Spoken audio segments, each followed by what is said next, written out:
Hey guys, welcome back to the channel. This is going to be a video covering the Fantech Aria. Still in the summer of 2023, this mouse is my favorite budget pick, packed with a 3395 sensor and now housed with blue shell pink dot switches. The switches feel really good. We'll get into a sound test in a little bit, but I think this is going to be my favorite budget pick because at a price of $70 to $72 after a discount on Amazon, in my opinion, it is the best egg shape on the market. It does have a wider base, and I think the wider base performs very well for track-heavy games. A lot of you guys who've been with me since the beginning know that I base a lot of my opinions on my own personal performance, whether I'm playing better, the same, or worse. And the Fantech Aria I know is a mouse that I can pick up and I'm always going to be playing or have the ability to play at my top peak level of performance. It is a mouse that feels very good for me, again, because of that wider base compared to the G305, the Razer Orochi, and I guess things in the same size bracket like the Viper Mini Signature Edition.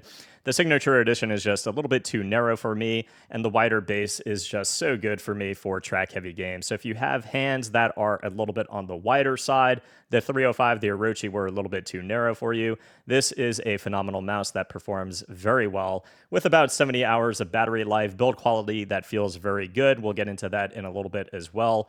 But again, at a price point of around $70 right now, my favorite pick for the top budget mouse of 2023. The closest corollary to the Fantech Aria is going to be the Razer Orochi, and I think the biggest change moving to the Fantech Aria for just $20 more are the internals and the specifications. You have really nice weight and weight balancing on the Fantech Aria compared to the Orochi. The Fantech Aria has a 3395 and blue shell pink dots instead of the Razer Orochi kind of modified Kale 4.0s, and the Razer Orochi with its removable top shell as well does take batteries. It is not rechargeable. The biggest difference, I think, in the feel of the mouse is going to be the width of that mid body. You can see that where the hump kind of rounds out and gets to the peak, the mouse kind of flattens out. And because of that, it provides me a really nice base for track-heavy games to have that stability. So for things like Apex, and then to be able to have that inner hand maneuverability for flick shots and that verticality, the mouse kind of offers me everything that I'm looking for a track-heavy game.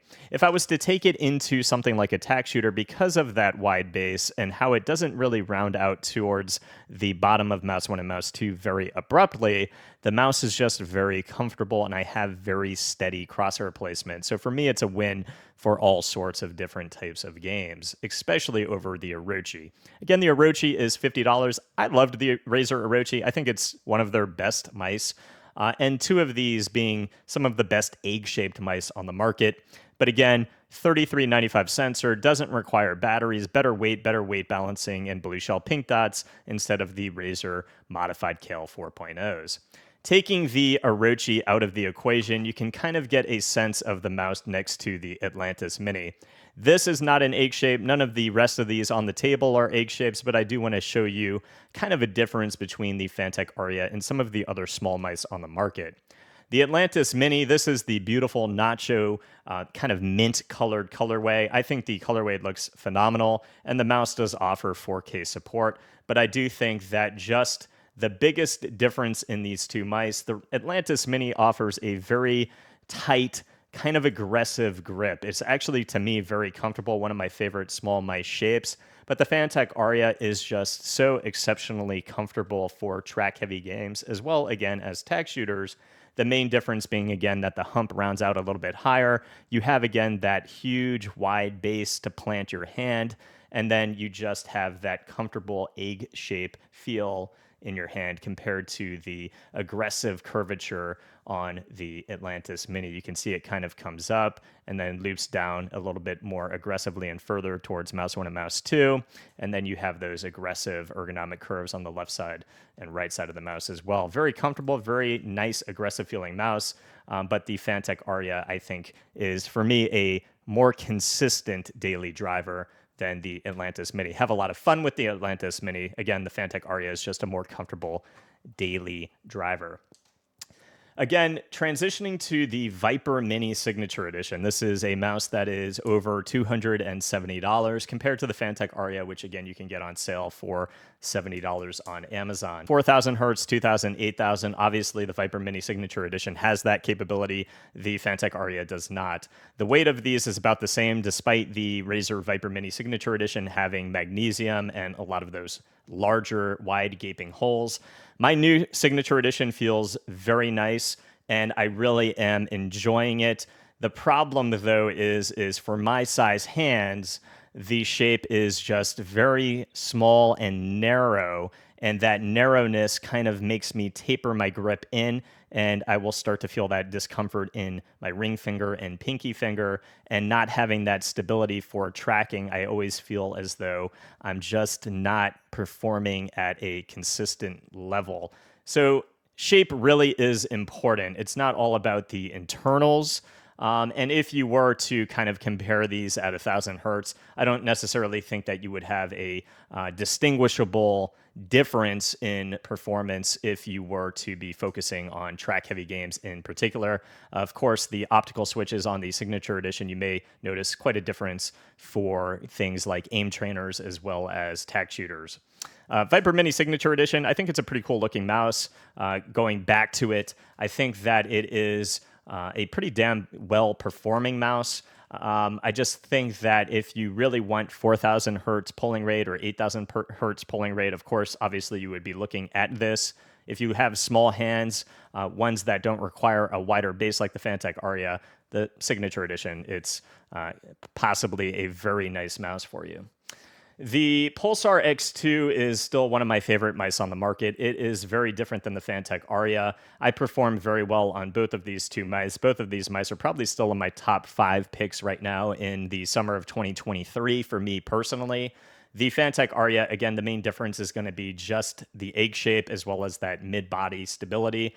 The Pulsar X2 has that targeted hump and then those nice concave mouse 1 and mouse 2 switches, and it's narrow on the sides. So very different. I just wanted to show you guys kind of a size comparison between the Aria and the Pulsar X2.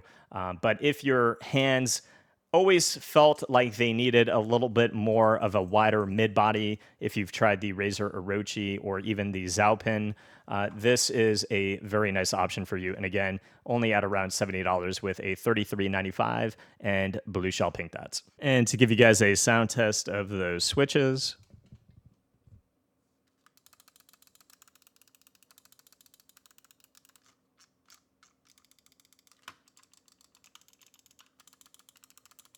I do have a custom top shell from Nacho Customs. Mouse 1 and Mouse 2 has literally almost no flex at all. It's almost impossible to get them to flex. I have no switch grinding on Mouse 1 or Mouse 2. In terms of pre and post travel, there's a bit of pre-travel, almost no post-travel on Mouse 1 and Mouse 2. Everything feels tactile, spammable, and very good. And then Mouse 4 and Mouse 5 are actually on the larger side, which I like. And in terms of pre and post-travel, I have a little bit of pre-travel and a bit of post-travel. A lot of you guys might not know this, but Fantech also makes some pretty reasonable keyboards. The MaxFit 61 is $50 on Amazon. This is the MaxFit 81. Personally, my experience was just kind of marginal, kind of average on the MaxFit 81, especially coming from my very expensive, over $500 custom Mooding 60HE. But the price difference there and the price gap is pretty significant. So if you're somebody who's looking for budget keyboards, you could always check out Fantech for that as well. The Fantech Aria for me is the best budget mouse still in the summer of 2023. It is only around $70 and again has a lot of those newer internals, now with blue shell pink dots. The mouse for me really is a nice overall package at that price point that I know every time I pick up this mouse, I'm going to have that consistent workhorse type experience. Every time I swap to the G Pro Superlight, it's a similar thing. I know I can pick up this mouse or the G Pro Superlight and I'm going to be performing well. And that's important for me, especially as a reviewer, because I swap pads so often for testing purposes that my consistency really takes a hit. After testing 5 pads in a day, or over the course of a week, it's just like your consistency goes down, down, down.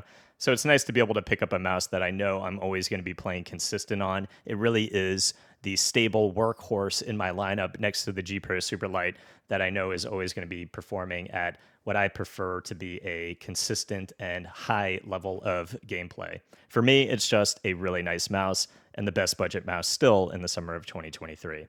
I hope that helped, guys. If it did, please leave a sub to the channel. I'll see you guys in the next review. Peace.